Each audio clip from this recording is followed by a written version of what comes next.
It's so easy to be average.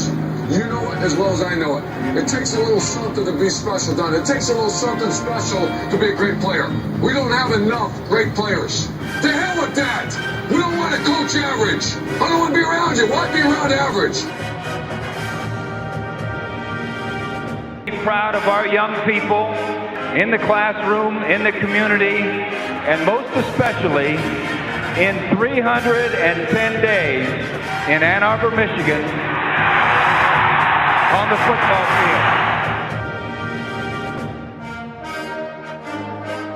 field. Three things. Number one, the team that hits the hardest and the longest, the team that starts the fastest, and the team is too damn smart to make mistakes. If you take it to them, if you don't make mistakes, and you keep taking it to them, hell, there's no question who will win.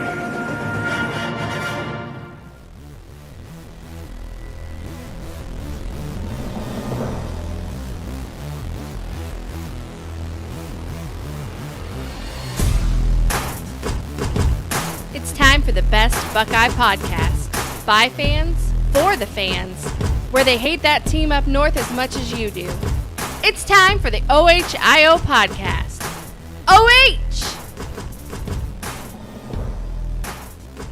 Hello and welcome back to the OHIO podcast, everybody. I'm your host, Buckeye Boggs. That man over there is the wild man, Chris Wilds. That man down there is Sergeant MVP Aaron Brown. And you are you, and we're thankful to have you with us this evening for another live episode of the OHIO podcast. We are brought to you by Fansided and ScarletandGame.com. Go over to ScarletandGame.com. Read all about your Buckeyes. Check out our podcast, all that good stuff. We are also the official Ohio State podcast of Big Banter Sports. We appreciate them. Go over to BigBanterSports.com. Check out the other 13 podcasts, as well as the Big Ten Huddle and other great shows that they have as well over there. Guys, you can catch us on Facebook, Facebook.com/The Ohio Podcast. We're over at the X. Over on the X, we're at The Ohio Pod, at The Ohio Pod. And you can go to our website, TheOhioPodcast.com. All right, guys, we took a trip. I don't know where Chris went. He's taking a trip right now as well, apparently. But we took a trip over to West Lafayette, Indiana. There he is, West Lafayette, Indiana. And we had a great time. We're going to talk about that in the second part of the show, about our trip over to West Lafayette to see some of the Boiler Express podcast guys. Ended up being a Boiler Express podcast guy. And the other four didn't want to show up, apparently. Had to work, things of that nature. We understand that happens in life. But we had a great time. We're going to talk about that in the second part of the show. But, guys, first part of the show, let's talk about the game itself. Your initial reaction, Sergeant MVP of Ohio State's 41-7 victory over the Boilermakers. You know, it was a complete team victory. I think a lot of people could agree with that. And I think we had a couple goals, to get into this game. Number one was health, stay healthy. Number two was establish the run game. Well, we did a nice job of establishing the run game. However, I feel like we kind of failed a little bit on the health front with Denzel Burke getting dinged up, Chip Trayanum getting dinged up. So it's, 50-50 on that. But overall, it's a good team victory. Dallin Hayden looked good, looked real good, really. Brown got in there. He got himself a touchdown, running and throwing. Could have had two, but he did fumble it. I went back and looked at it, and they had the good camera angle. So, we were kind of disputing it while we were at the game. And come to find out, he did fumble it about a yard short, roughly. But he had a good game. A couple of those freshman wide receivers, Carnell Tate, Brandon Ennis, they had themselves a nice little game. So, I can't really complain, man. I liked what I saw as a team victory, and that's what I like to see. Chris, your initial thoughts of yesterday's 41-7 win? Yeah, I'm with Aaron. I think we had a good team victory. I think McCord was solid. I think that Dallin Hayden showed that, in the absence of the three guys who had been leading that running back room, more specifically the two guys, that we still got plenty of firepower back there when we need it.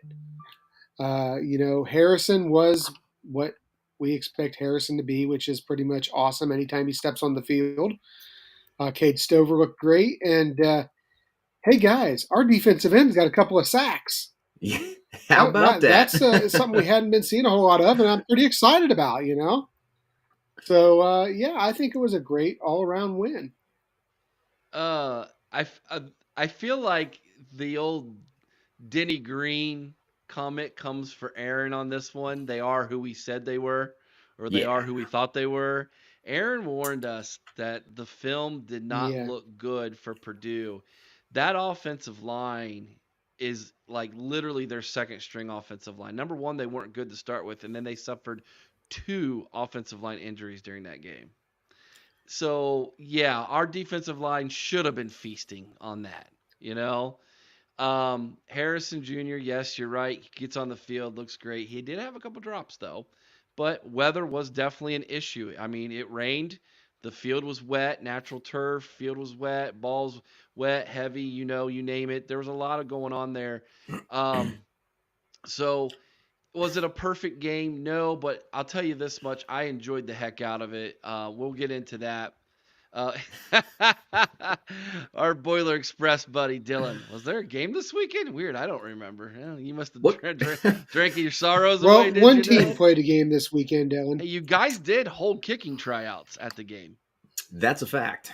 Yeah. Yes. What quarter did you leave, by the way?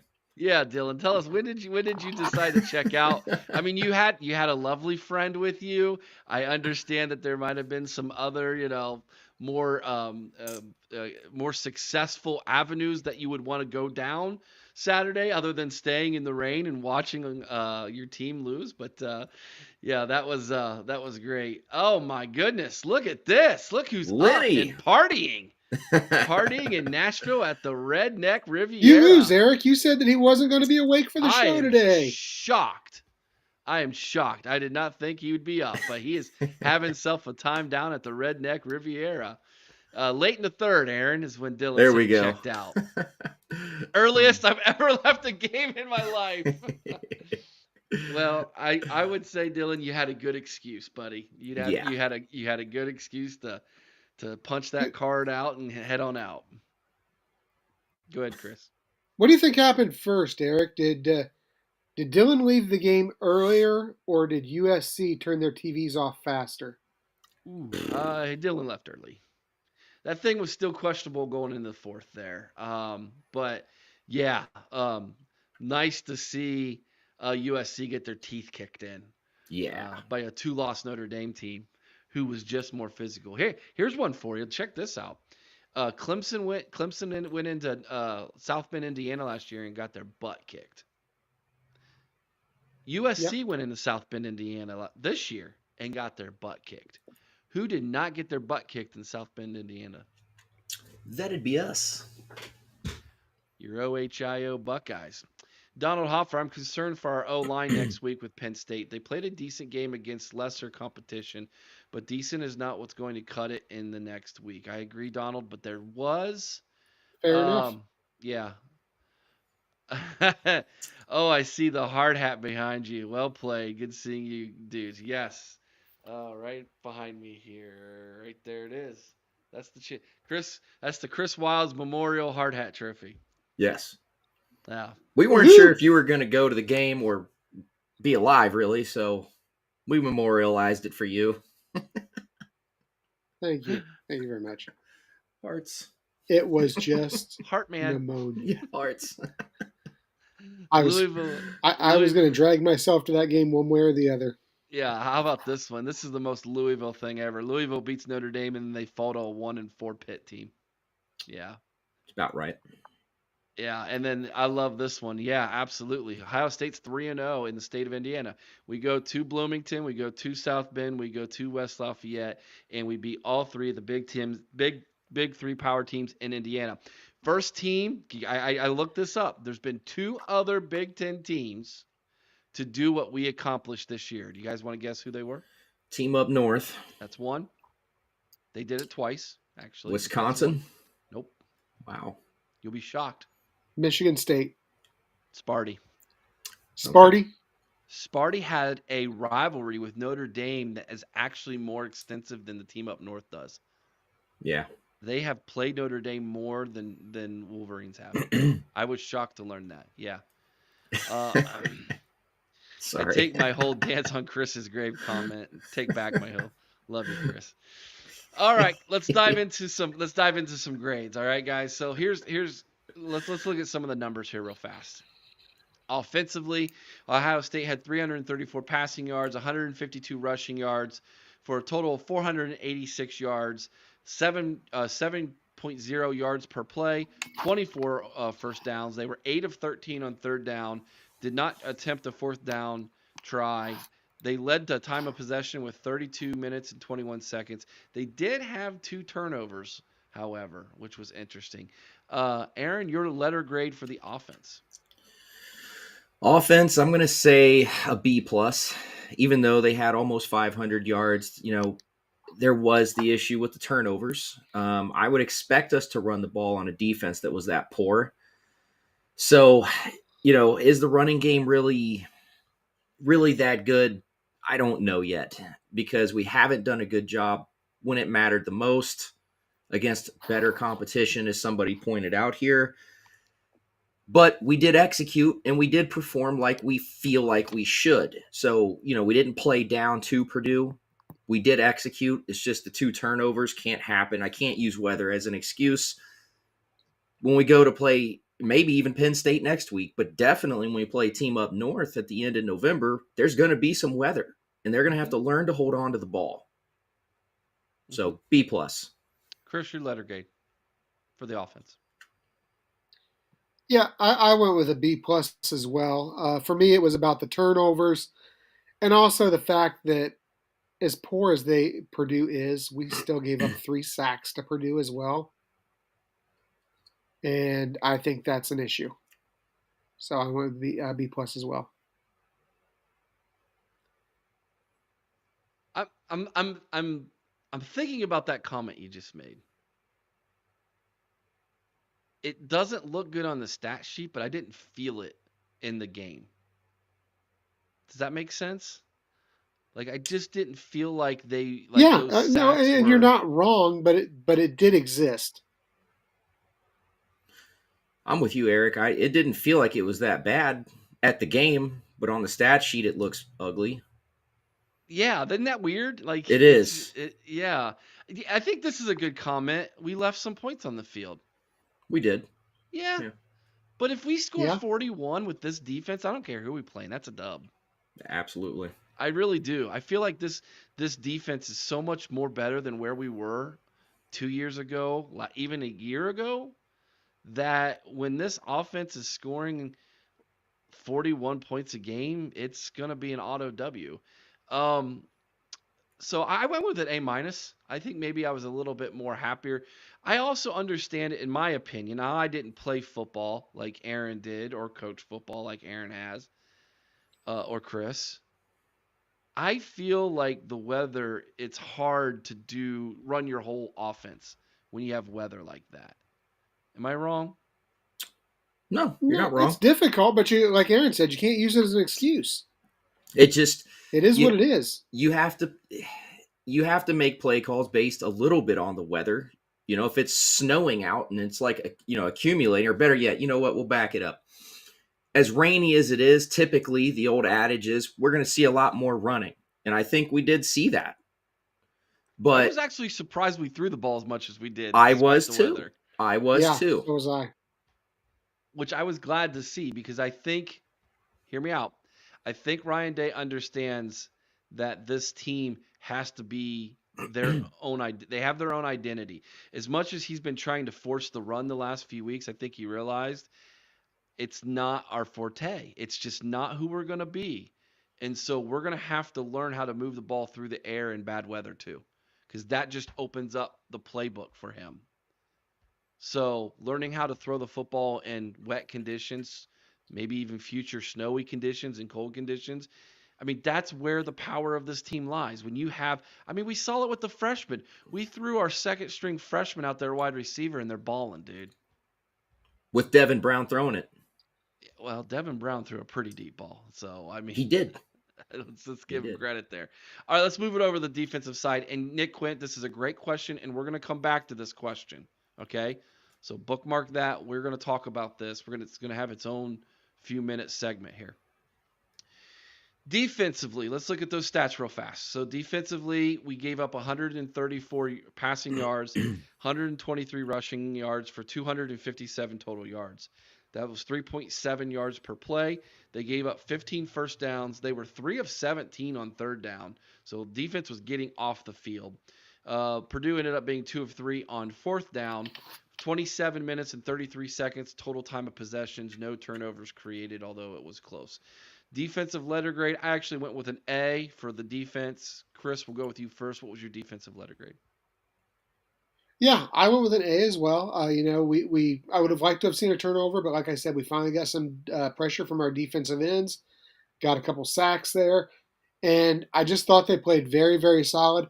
And we had a listener mention it there a little bit ago, Eric, and I agree with them. I think if we didn't give Purdue a short field, this was a shutout. Yeah, make it 3. I can't really argue any of that. It's because when you give a team, a short field to play on, they're going to make something happen. Purdue's capable, but so when you give them 20 yards to work with, bad things are going to happen, and they did score. They're still Division I athletes, They Correct. smashed Illinois, okay? They absolutely destroyed Illinois, who beat Maryland yesterday, by the way, yesterday, by the way, which was crazy. I mean, they've been in every single game. This was the first time they got their doors blown off. Was with us. Now, we were the best team they've played so far, and I think for the most part they knew that was coming, going to be coming to account here. So yeah, what would you say? What was your letter grade for the defense there, Aaron? I missed it. What was it? A. So we all went with A's. Beautiful. All right, let's go ahead and hand out Buckeye Leafs now, because I do want to get to that comment, the question that Nick posted about what Ryan Day was doing with Brown in the red zone. I want to talk about that because I think that has a lot to do as we turn the page from Purdue and look ahead to this week's game with Penn State. So let's go ahead and hand out some Buckeye Leaves. Which one do you guys want to start with first, guys? Because this is going to be a lot of fun. So, Chris, I'll let you go ahead and pick which one you want to go with first. All right, let's go with offense first. And for me, there was a lot of guys I think we could have chosen from, but I went with Cade Stover. I thought Stover was big in the blocking game when it came to the run, but I mean, also 4 catches, 53 yards, 2 big touchdowns. Averaged 13.3 a catch. Solid game. Beautiful. Aaron, your offensive player of the game. I said Dallin Hayden. I think he had 11 carries for 76 yards, which is good for, I think, 6.9. I'm no mathematician, but That's I think correct. 6.9 yards per carry and a touchdown. So he almost had 2 if he had recovered that fumble from Devin Brown, but he just got away from him. That's what happens when the ball's wet, I suppose. But yeah, Dallin Hayden for me. All right, you guys ready for this? Let's have it. Don't say Devin Brown. No. I'm going to go 2. 1 for Cade Stover and 1 for Dallin Hayden. There you go. I'm going to do my Aaron Brown impersonation there. I'm going to hand out 2. I thought both of those guys had good games, and based off of my offensive play of the game, I felt like I needed to recognize those 2. Before we switch over, I just got one question, Eric. Mm-hmm. Have we become desensitized to the greatness that is Marvin Harrison? Because the guy did go out and have 6 catches for 105, average 17.5 a catch and a touchdown. Yes, I kind of feel like we've become a little desensitized to just how good he is. No. I think if he holds on to that second touchdown catch, it's different. Yeah, I agree. And he did have 2 drops other than that one that would have given him probably about 140 yards. Mm-hmm. So, and then when you have the 2 touchdown performance from Stover, and that first one was behind his body. Oh, he had to adjust for. Yeah. And then and then he has the catch that made us all famous. There, yeah. Was that the play? Bugs on TV. That was the play. Peacock. You know, And then, yeah, go ahead, it, Aaron. it was really unfair that they sat the three best looking men in the stadium together like that in the corner. Nobody else had a chance. Now, why would you say that about yourself and the two people sitting in front of us? Well, hey, that guy was really nice, though.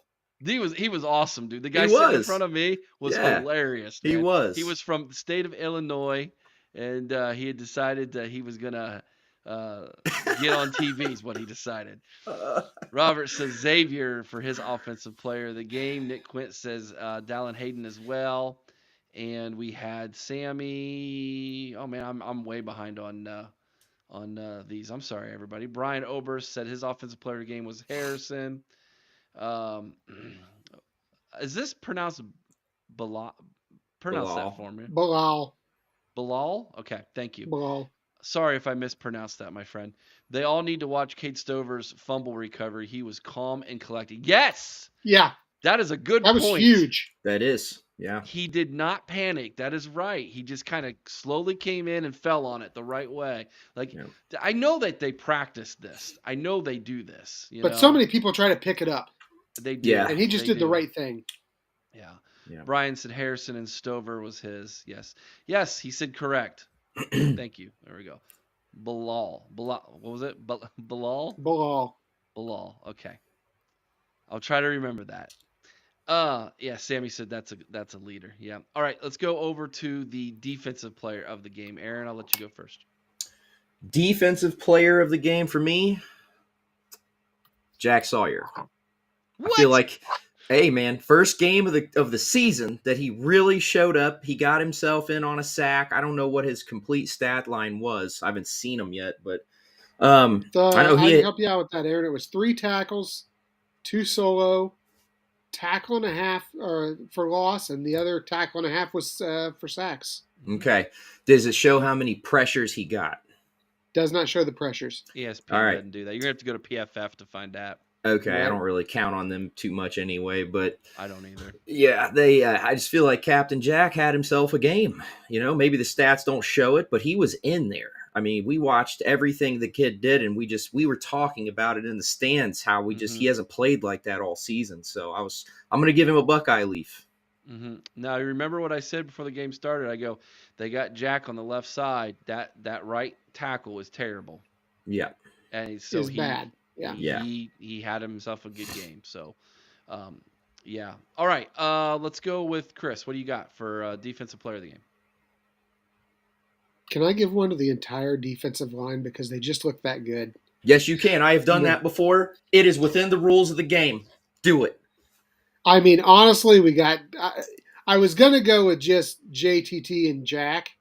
No, dude. But then give I it to all thought- 4. I thought I can't do that because Tyleek and Mike Hall Jr. were just so disruptive Yeah. up the middle that I've got to do it. I got to give it to the entire defensive front 4, Eric. I got to do it. They deserve it.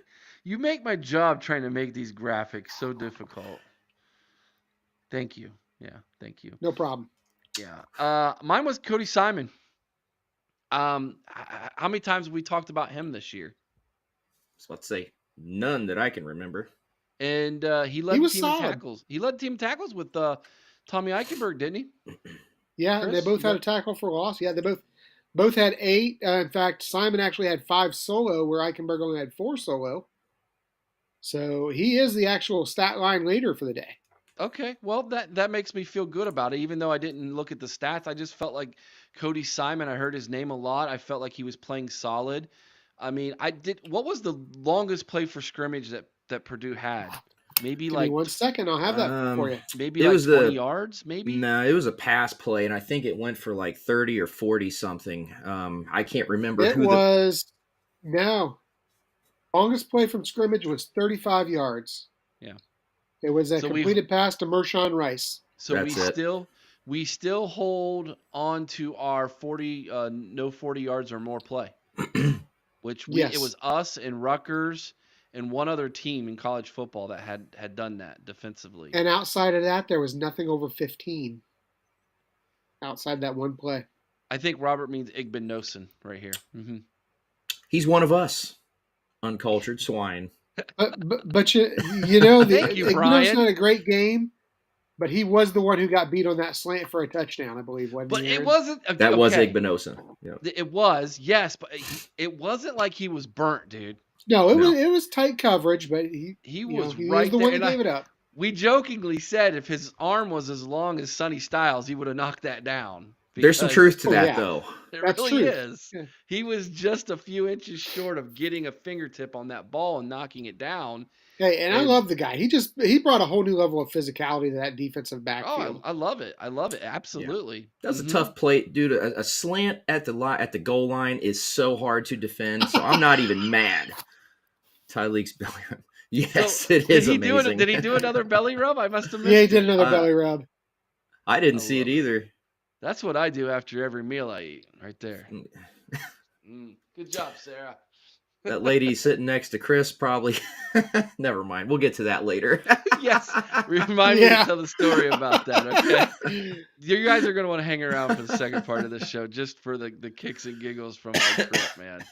All right, so let's go over to the offensive play of the game, Chris. For me, it was Cade Stover making that big touchdown grab.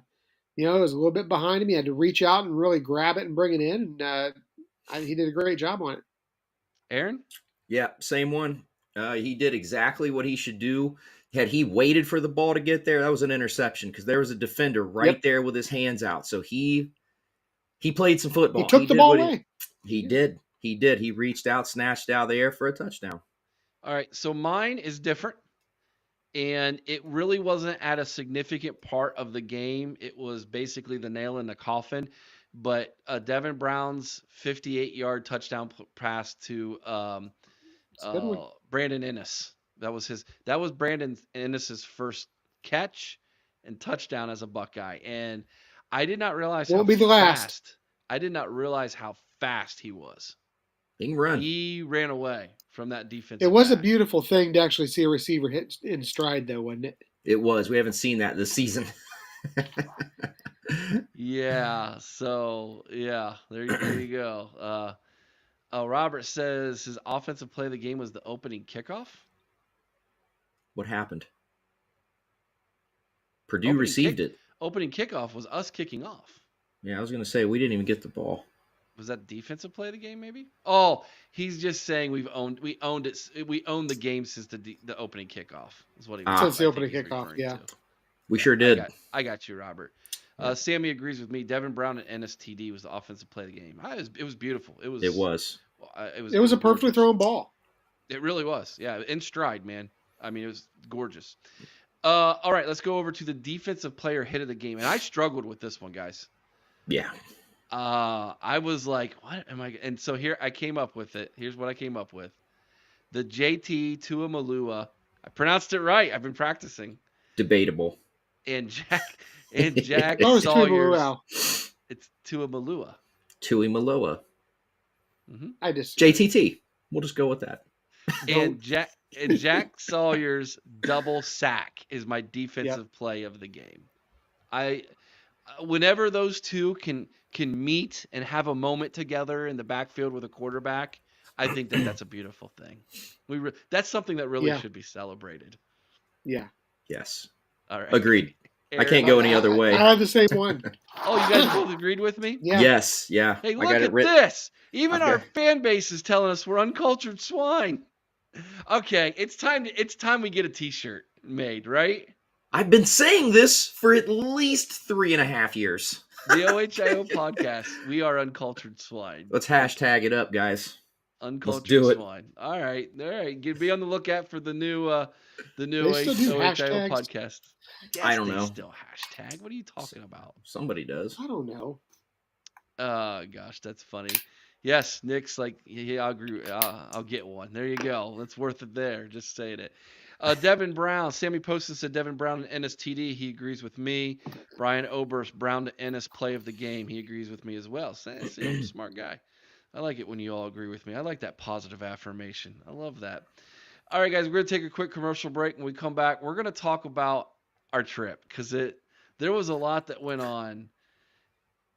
There was a lot you guys didn't see that went on that you guys need to know about, okay?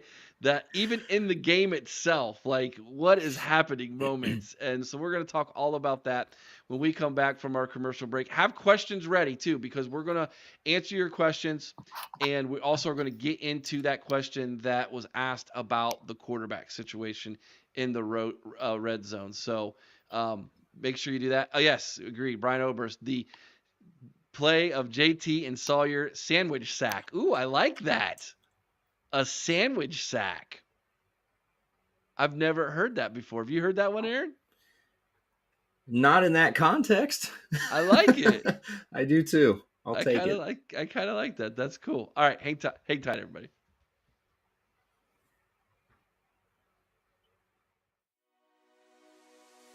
The OHIO podcast is brought to you by Mastermind.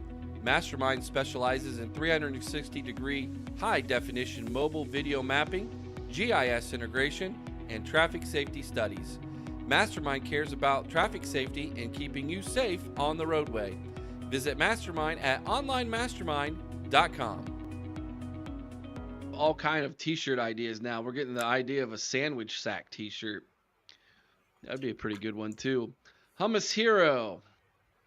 Hey, now Kyle hit Marv in full stride for that 75-yard against Western Kentucky. It's just Marv had the DB beat so bad it didn't matter. That's true. I actually believe Marv had to slow down for that one, though. I think Marv had to slow down for both those big 70-plus yarders. Well, but it didn't matter. I mean, it didn't matter, but I'm just saying it wasn't in stride.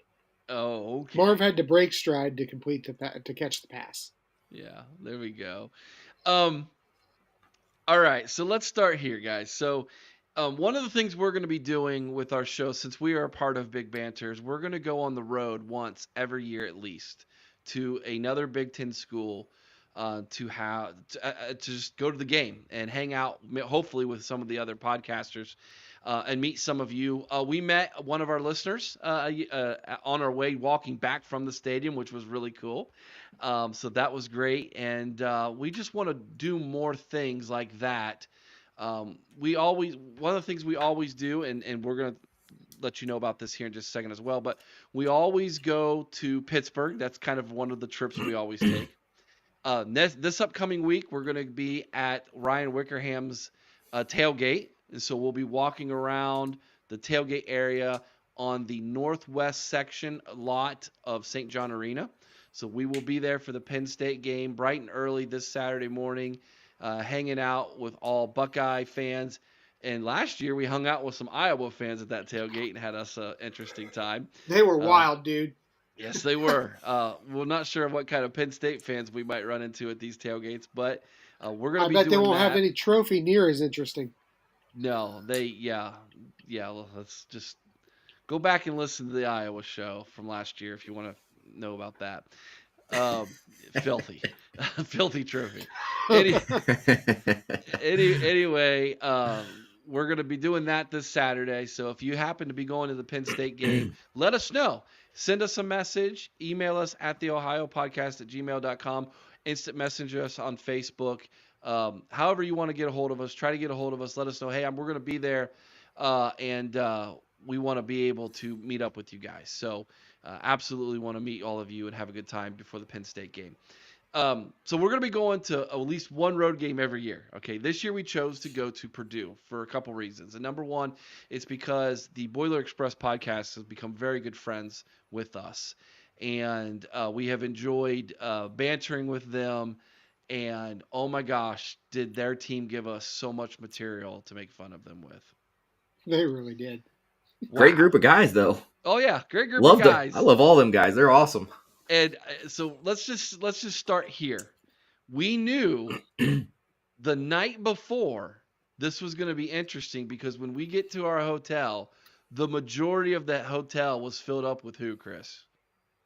Oh, it was nothing but Buckeye fans at the hotel, Eric. It was ridiculous. I mean, and the next morning when I went down to breakfast, it was the same way. Yeah, when we were in Lebanon, Indiana, which is just north of Indianapolis, and it's about 45 minutes from West Lafayette. And I'm thinking we're probably far enough away from Lafayette that we won't see too many. No, we saw Nothing but Buckeyes. Everybody. In that hotel. So I knew right away, okay, this is going to be interesting. As far as the crowd is concerned, it was supposed to be a sellout. However, the weather detracted some fair weather fans for not showing up. But I would say 40% Ohio State fans. Oh, It's higher at than least. that. You think? I think so. Probably 50% Ohio State fans, another 10 to 15% empty seats. Yeah. And then No, because look at that what student was left section. was Purdue. The student section was at least a third of the stadium, and it was all Purdue fans. Obviously, because they were students. That's my interpretation. Okay, I'll give you that. You take away the students, it was 60-40 Ohio State adults. You agree? Yeah. It was definitely more Ohio State fans than Purdue fans if you take the students out of it. Well, shoot. I mean, I feel like even like all our I know is side, Purdue fans have no heart. they don't. Sorry, Aaron. Purdue Except fans for one have guy. no heart. There was one guy. Did you? Except the one guy. That's there was it. one guy. But did you see? I don't know if you saw him, Aaron. Eric and I looked at the tickets the night before the game, with the rain forecasted. Tickets were going for $20 a seat. For $100+ tickets, going for $20 a seat. Yeah, that'll burn your soul a little bit. All right, so we roll up. We park in the Northwestern parking garage. Yeah, Purdue on their campus has a garage called the Northwestern parking garage. Now it's because of the direction of the garage, but still, guys, come on. And we're walking towards the stadium, and you walk up on the stadium, and it's not like, when you walk up onto the shoe and you're kind of just like, it's so massive. It's like, I mean, it's kind of breathtaking the first time you get to do it. But I mean, I've seen the stadium since I was a kid and things. So to me, it's second nature. But as you talk to people who come to Ohio State for the first time and watch a game, and they talk about just the sheer size of Ohio Stadium. Purdue Stadium felt to me like a MAC school. Dude, I know what you're about to say. There are high school stadiums in Texas bigger, aren't there? Not bigger, but about the same size. Yeah, legitimately. It's 50. I think, Chris, you looked it up, right? 53,000. Well, they're only 57,000 capacity. 57. Yeah. So it's about 53 or 57, something like that. It's yeah. half the size of the shoe. But I will give Purdue credit. It was a really cool place to watch a football game. It was a good atmosphere. Oh, it was great. You could high five the players. I mean, you were that close to the field.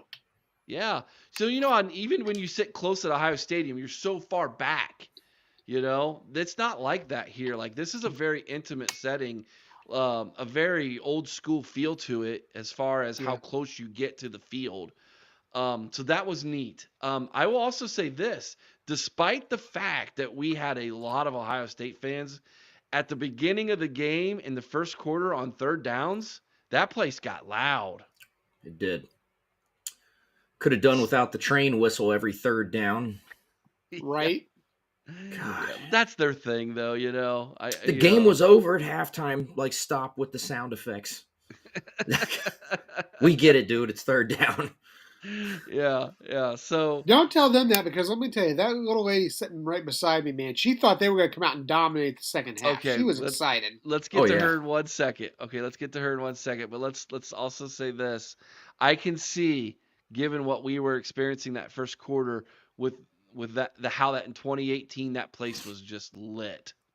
Yeah. Like that, I could totally understand how that took place. All right, Chris, tell the story of how we get to our seats, and we're sitting next to, we'll just call her Karen. No, she was actually a very nice lady. Not at first. I was going to use the word a witchy Boilermaker. She rubbed Aaron the wrong way. It wasn't one of the nice Tyreek Williams belly rubs that Eric got. She rubbed Eric, I think, a little bit the wrong way when we sat down, because she looked over at us and said, "Hey, can you guys scoot down? You're in my season ticket spot." I like how she used the word season tickets. Yes. I said, well, we have 9, 10, and 11. And she goes, well, you guys are down too far. So she looks down at Eric at this point and says, hey, can you slide down a little bit? And Eric, without missing a beat, turns to her and replies, no, we're fat. To which Aaron, I think, kind of looked over at Eric like, well, I'm not fat, but, you know. Okay, listen. But let me tell you, I don't think she knew what to do with that because I didn't know what to do with that at this point. I didn't either. The guys behind us were dying, dude. They were dying. They were dying. They said we're Big Mac loving Americans. Leave us alone. That's what he said. Like, I'm 200 pounds, okay? And I'm between Chris and Eric. 200 pounds of tiny. Talk about a sandwich. Holy smokes. I look tiny compared to these two. Like, that lady made my day. But you know, she really was very nice through the majority of the game. Let me tell you, I have honestly can also say I sat next to her during the national anthem and she sang every word of it, and my God, she had a lovely singing voice. I've sat next to some people who make you wish you were next to Roseanne singing the national anthem. But this lady had a lovely singing voice, and she was very sweet during the rest of the game. So, you know, even though Eric, you know, took a little exception. I'm just being honest with her. I had nowhere else to go. I'm like, I'm in 11, sweetheart. If Chris and me and a sandwich Aaron to where Aaron has to go sideways, and we're still taking up your spot. And at points in the game, he was. I didn't have a choice. Like, that was for survival. Well, thankfully, Ohio State blew Purdue out so bad that by the third quarter, we were spread out, second row, third row, first row. Yeah. Oh, yeah. We could have gone wherever we wanted to at that point. Thank God they showed up that game. But yeah, so for the most part, the people we sat around were great. Had a lot of fun with them. The couple. It was all Ohio State fans except for the couple next to me and the little group of 5 right in front of them. Yeah, well, the young couple who had the kid that they held up, you know, when they were doing the show us your kid thing. But he was really cool. He was a cool nice guy. Yeah, he was good. And the two younger guys who were kind of showed up late. Oh yeah, and they were like totally embarrassed and then left. They stuck around for like a quarter and a half. Yeah, they were great. But the couple. And then there was that guy up there in the bleachers, way on up there, all by himself after his friends abandoned him. The lone wolf. Yeah, let's give a Buckeye leaf to one Boilermaker fan after his entire section of student section leaves the game. He is there mid-third quarter by himself in the entire section, and they kept putting the camera on the poor guy, and he's got his little black pom-pom. We'll call him Blue Jeans Man. What? That's a fan right there, Eric. That's a fan. Let's give him some love. Billy Boilermaker Blue Jeans. Yep, out there all by himself, man. Dylan, I'm challenging you to find this young man and get him on your show. That'd be awesome. To the bitter end, man. That guy is a true fan. So Buckeye sticker for him, buddy. All right. By the way, the couple sitting to the left of me came to that game, stayed to the end of the third quarter, and then left, and they went to the Notre Dame USC game. They were having themselves a great sports weekend, man. Yeah, I mean, how great is it that you get to see Ohio State, Notre Dame, and USC all in the same weekend? Yeah, that's amazing. Same day. That's awesome. Okay, so let's talk a little bit about what was happening during the commercials that you all might have saw or come back from commercial on Peacock, and they might have said something about it. Here's what's going on. All right, so let's be honest. Purdue should have at least had about 13 points. Probably. Well, they had 7. Probably should have been 16. They had 3 field goals. Yeah. Well, 16. one of them was deep, but the other 2 were definitely should have been made. Mm-hmm. Is what I'm saying. So he goes 2 for 3, gets 6, should be 13, right? All right. So I don't know how much, because I don't have Peacock, so I haven't gone back and watched the game. But during the commercials, on not one, but 2 occasions, they brought students out onto the field to kick field goals for like prize money and Yeah, scholarship the first one was money. $1,000 cash and $1,000 scholarship. And the second one was a huge one because that's the kid who had to do 3 in a row. He had to do 3 in a row. He's doing it in jeans, and it was from what, the 20, the 30, and the 40? 20 was I it think 20, 30, so. 40? I think so. And he had 45 seconds to get them all And he in. had To get all 45 three seconds in. to make all 3, okay? And Aaron turns to me and he goes, Aaron, tell everybody what you told me, because it was like, oh yeah, you're right. Yeah, because I think they had already missed all 3 of the 2 of them field. at that time, I think. Okay, 2 of them at the time, and Yeah. it was terrible. And I just turned to Eric and said, you know what this is? It's a tryout. Because both their scholarship kickers are trash. They are not good. So for a kid to come out of the stands in blue jeans with 45 seconds to hit 3 field goals from increasing length, and he did it. In front of 53,000 people. Yeah. They need to get that kid on the roster. You know what? San Francisco might take a look at him as well. I kid you not. I really do think this was a tryout. I mean, It wouldn't be surprising.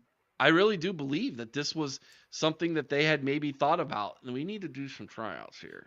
Yeah, because this game was not the first game that they've had issues kicking the ball. They were 6 of 12 in field goals coming into the game. Yeah. And they leave going now 6 of 15. Like, this is an issue for them. And so how crazy is that you're having kicking tryouts during a Big Ten game during the commercial break? Like, that's nuts, though, man. Smart strategy, though. That is flat out nuts, in my opinion. All right, guys. What else do we need to talk about from this? Let's talk about something else that was a little bit crazy. You know, you had this sold-out stadium but was nowhere near capacity, right? Aaron, do you remember the people complaining about the concessions? Yes. What, at halftime, was it? Yeah, halftime. They ran out of food. Yeah. They ran out of food at halftime. And How drinks. does that even happen? Dude said they had no Pepsi or Coke or whatever they have there. Dude said they didn't have any of that either. They ran out of everything. While we're on the subject of food, Aaron, you got to tell them about your favorite food that you've ever had at a football game. How about your chicken strips, Aaron? I paid $8, all right, for some chicken strips. For 3. For 3 chicken strips. Glorified nuggets. They were like, I don't know, probably half an inch bigger than McDonald's nuggets. They weren't even that good. They were lukewarm. I don't know, dude. The hot dogs that we paid $7 a piece for were definitely they were not good. Robert said it was a pretty rich.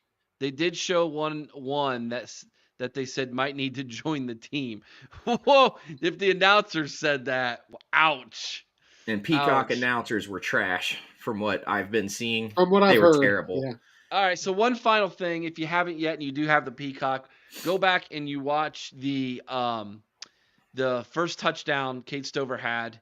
You know, the one where Harrison juggles it and then they come back on the next play. Stover catches the touchdown. They scan through the crowd real fast. They say touchdown, and there we are. So we made the TV. So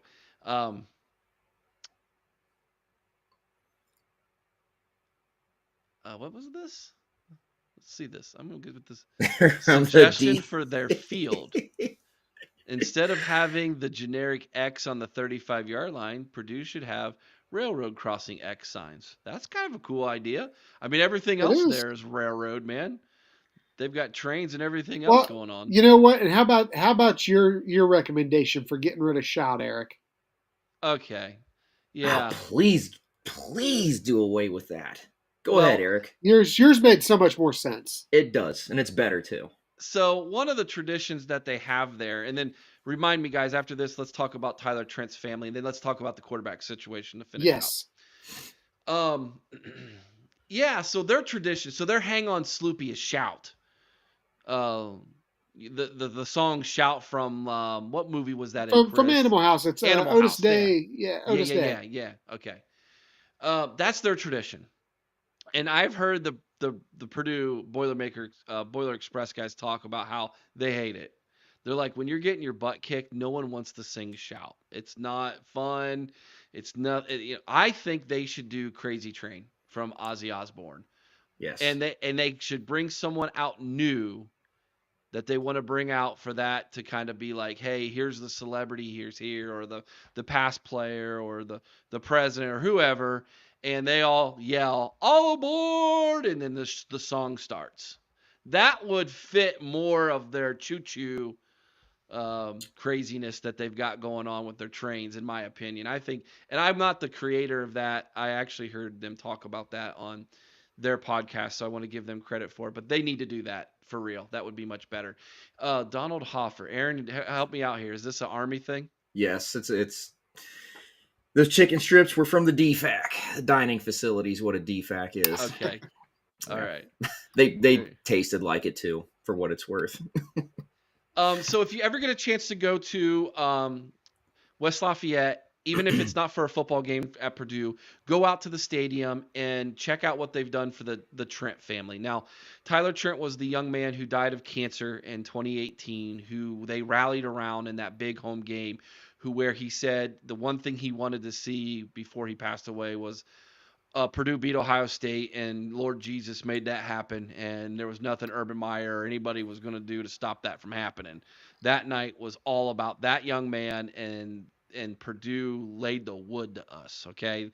Can't go back and change it. It's what it is. But the Trent family was there, and this was a special day on campus to raise awareness and money for cancer research through the Cancer Research Institution there at at Purdue.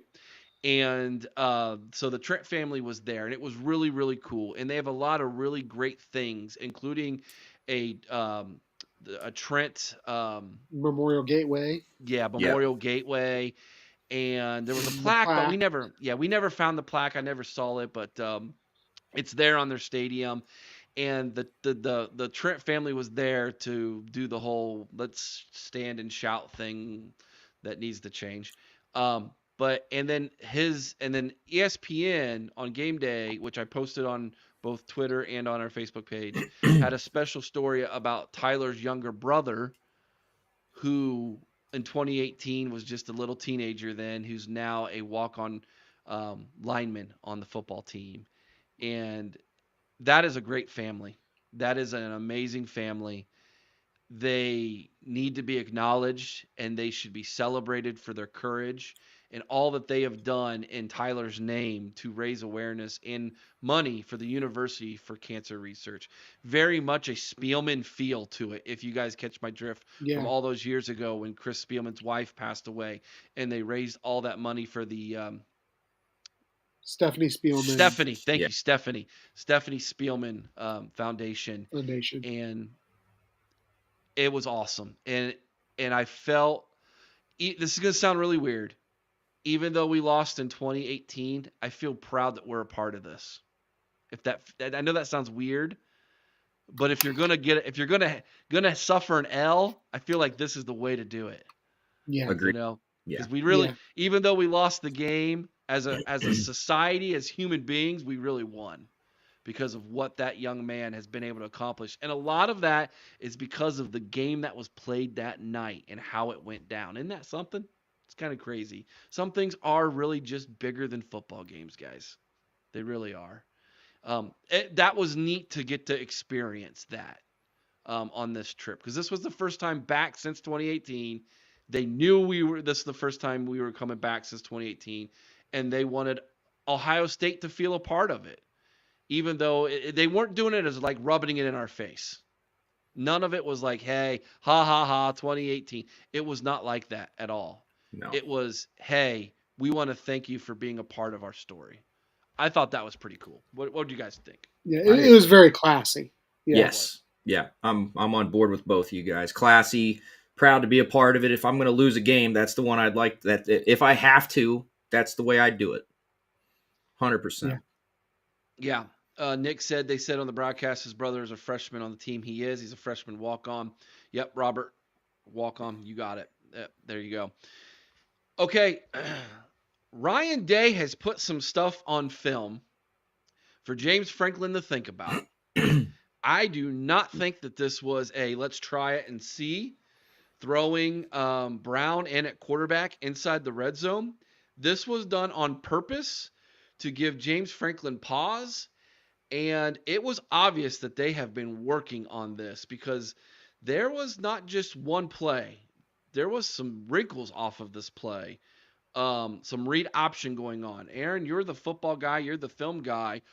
What was Ryan Day doing with this? What's your opinion of this? He might be trying to open up the offense a little bit. I think it's a combination of things. I don't think it's just one. I tend to think that a lot of what Ryan Day does is the result of a combination of things he's trying to do. And I think the success that we had trying this experiment, I shouldn't call it an experiment because I'm with you, Eric. I think they've been working on this, and I think that Ryan Day finally felt comfortable putting in that package. But for Devin Brown, think Tim Tebow. We may see a jump pass. Chris alluded to that Saturday during the game. We may see a jump pass against Penn State. And I think that is the result of, I hate to use this word because it's not exactly true, but I won't even use it, a struggling offense.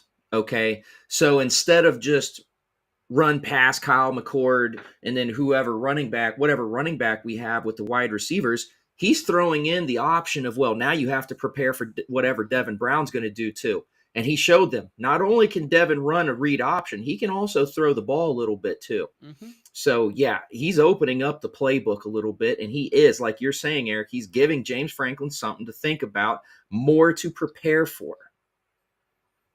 I don't think it was a mistake. It was the game before. No, it wasn't. This was definitely a timed decision. Chris, your thoughts? Yeah, I agree 100%, Eric. Excuse me.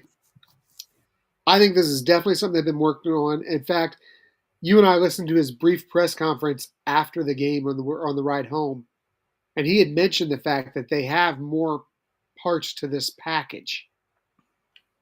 So I believe that this is something that, and Aaron doesn't want to say struggling offense, but let's face it, we have had difficulties in short yardage and goal line situations, and I think this gives us an option that is going to, I think, increase the potency of our scoring offense, but also I think that it is. It's going to give James Franklin now and Jim Harbaugh down the road a whole lot that they got to prepare for. And who knows what the next wrinkle is? Who knows when we might see Xavier Johnson back there with a few plays in a Wildcat type formation? Who knows what Day may pull out of the hat? Because I'm telling you, I don't think this is the only wrinkle he is going to bring out. Just because I think that he sees that we're struggling short yardage right now, and this is going to give him more options. I definitely can, to your point, Chris, I definitely could see Xavier in the backfield with Devin, and then Devin goes in motion and becomes the lead blocker, and Xavier takes the direct snap. Yes. That is a wrinkle I could see happening.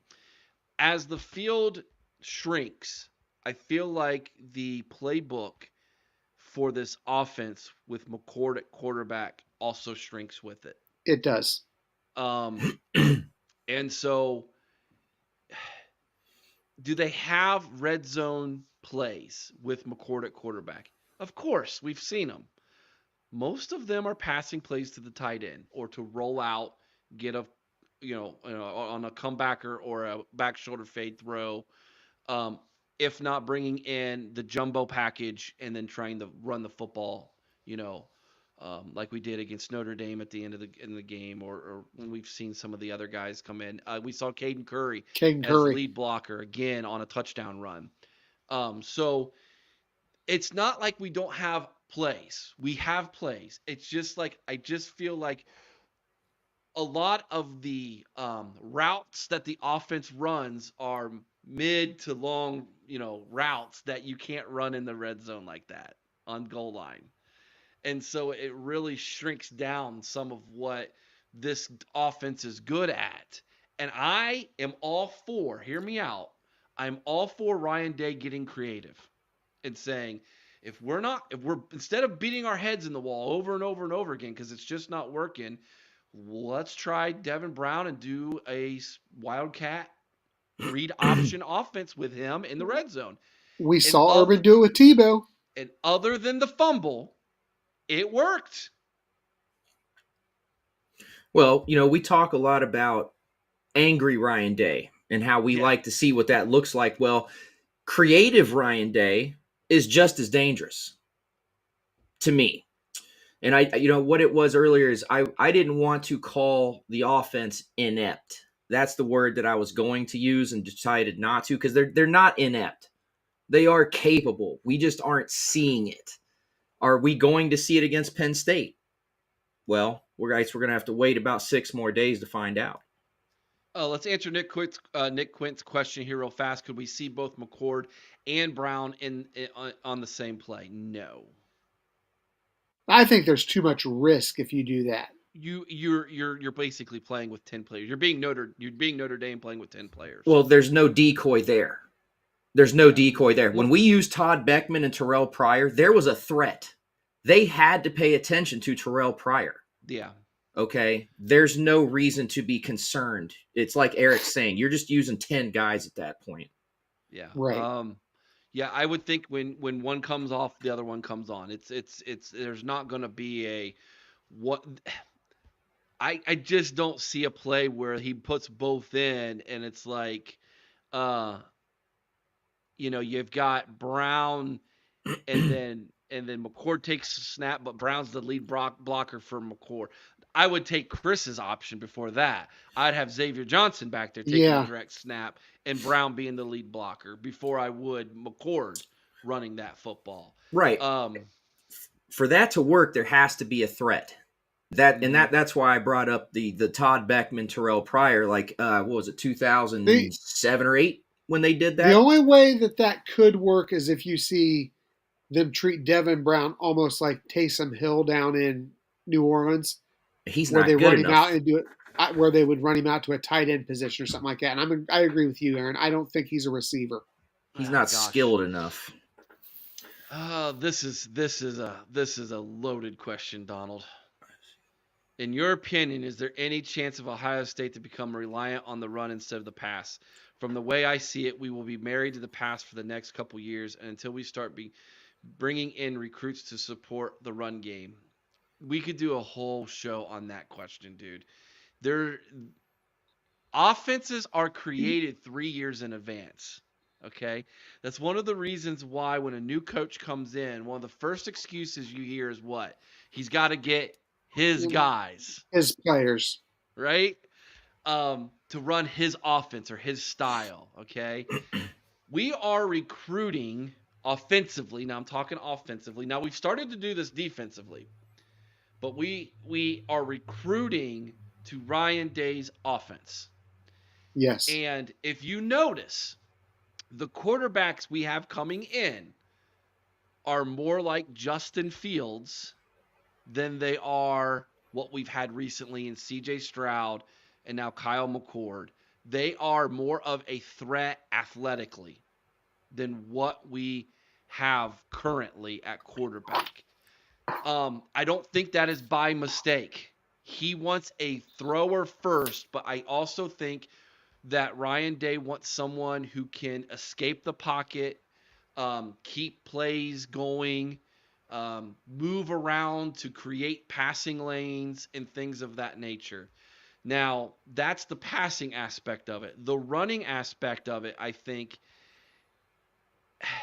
he has taken, and again, I'm opening up a whole can of worms that we don't have here. He's taken the "you're not tough" thing personally, and I think he's trying to force a round ball into a square peg. Like it's not It's not how this team was developed through recruiting.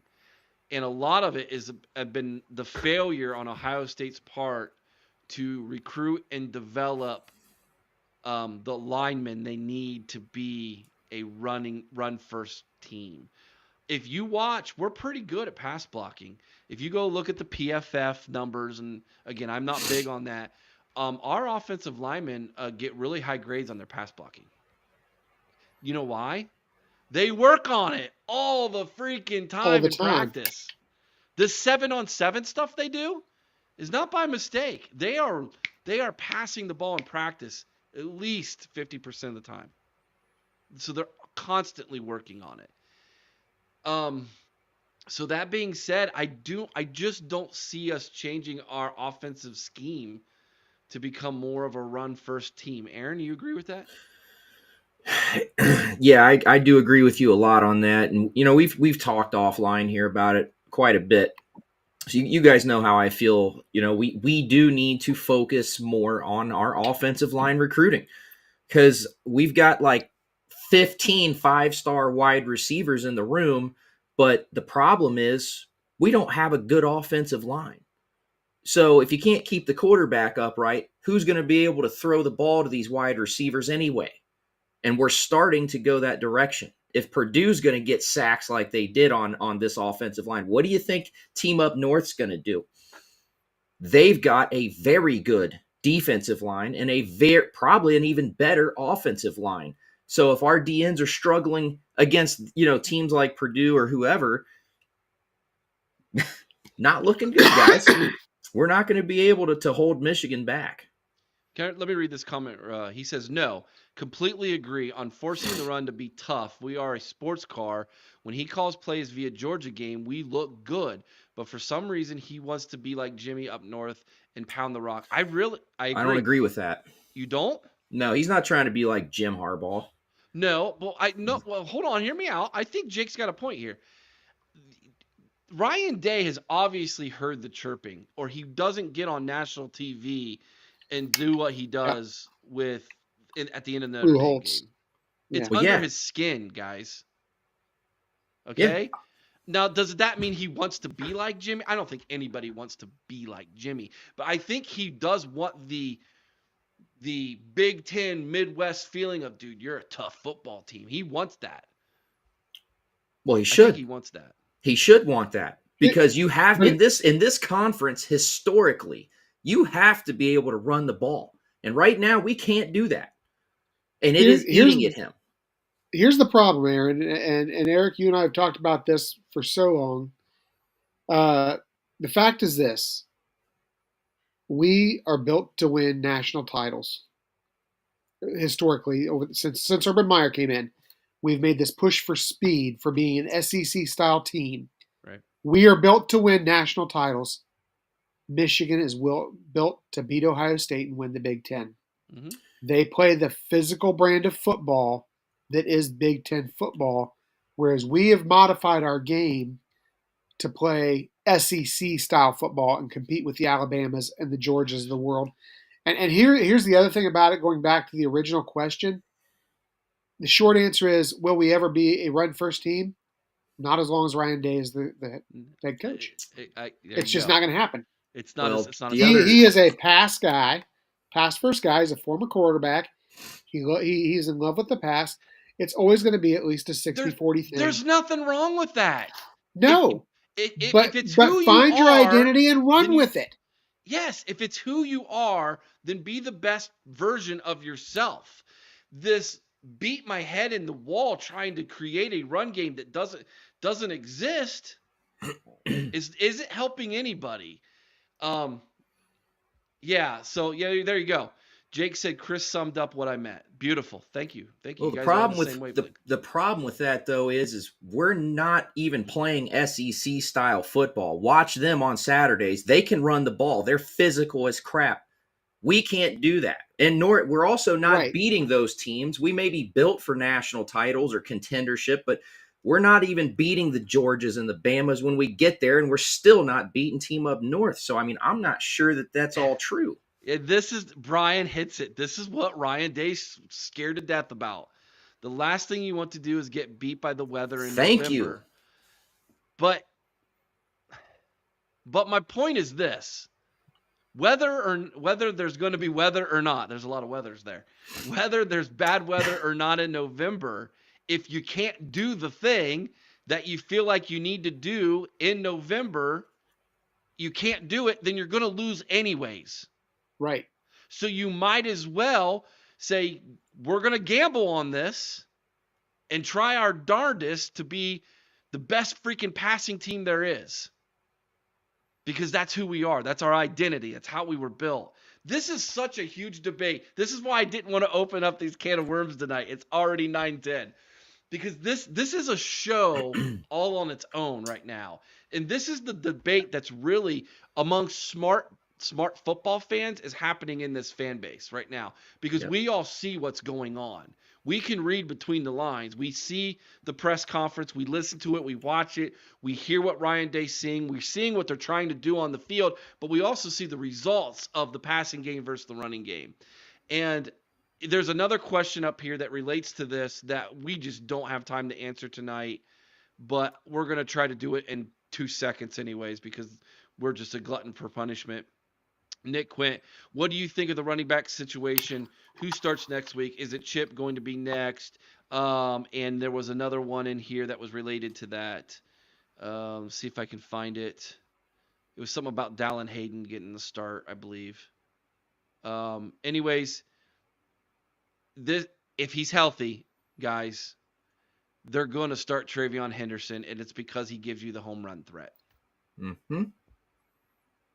Yep. If he's healthy. I don't know what's going on with Mayan Williams. I heard it was because he was overweight and he was out of shape, and they said lose the LBs or you're not playing. Seems to be kind of what the rumor was. And then he got on the field last week, and then nothing. He's hurt again, apparently. Chip got freaking drilled by 3 Purdue guys, stood up, was running back to the sideline, and collapsed. So he's in concussion protocol now. So there's probably a chance he's probably at least a couple weeks out, I imagine. So your number one option right now is he's gonna go to Henderson if he can go, and Dallin Hayden's gonna be the backup. And if Henderson can't go, Dallin Hayden's your starting running back. We're right back to last season's situation. Can't keep them healthy.